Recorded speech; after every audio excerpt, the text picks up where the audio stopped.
Hi කොහොමද අද ඔයගලන්ට විශේෂ තව එක පොයින්ට් එකක් ගැන කතා කරන්න බලාපොරොත්තු වෙන්නේ.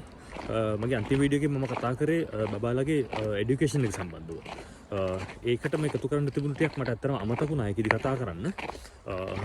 බබාලගේ සෞඛ්‍ය කොහොමද මේ ෆින්ලන්ඩ් වල හෙල්ත් සෙක්ටර් එක හැසිරෙන්නේ බබාලගේ සෞඛ්‍ය සම්බන්ධව කියන එක. ඇත්තටම ගත්තොත් එහෙම දැන් මට මේක මතක් වුණේ මම දැන් අද මගේ දුවගේ පුංචි දුවගේ මේ ඩොක්ටර්ගේ අපොයින්ට්මන්ට් එක තිබුණා අද උදේ 8යි කාලෙට. ඒක ඉවර කරලා යනින් ගම මම මේ වීඩියෝ කරන්නේ.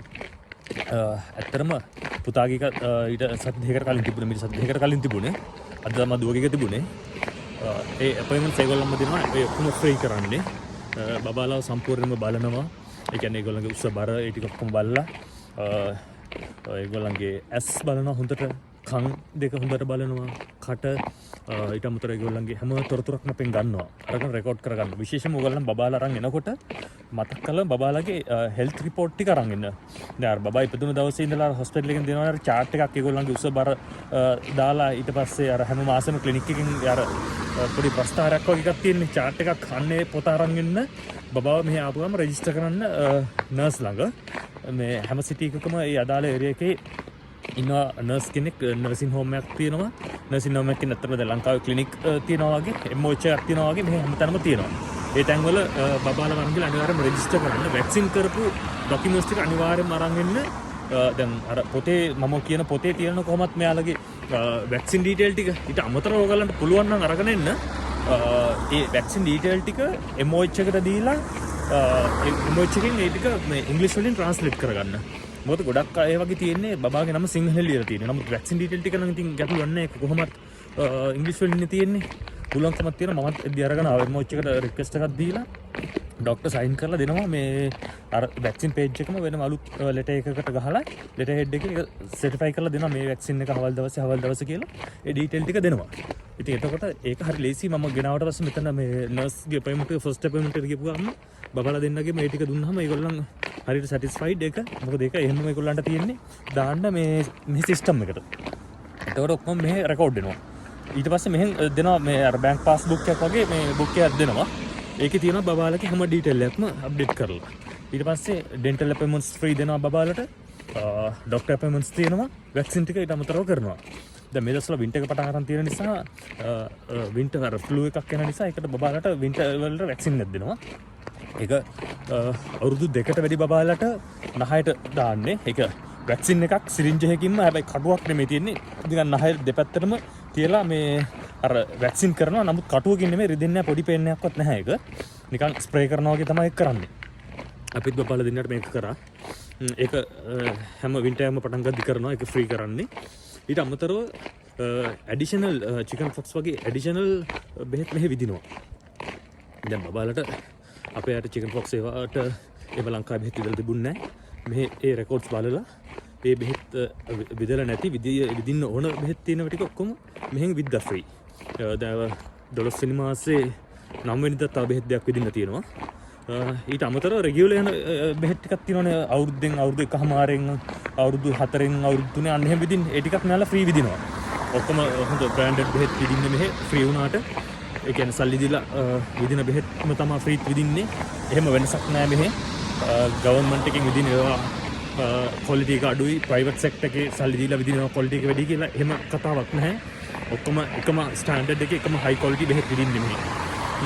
ඒක අමතරව මෙයාලා දැන් අද බබාව එක්කන් ගියාට පස්සේ එයාගේ ඔක්කොම ඇස් බැලුවා, කන් දෙක ඔක්කොම බලනවා. මැෂින්ස් දාලා බලනවා. පොඩි පේන් එකක්වත් එන්නේ නැහැ.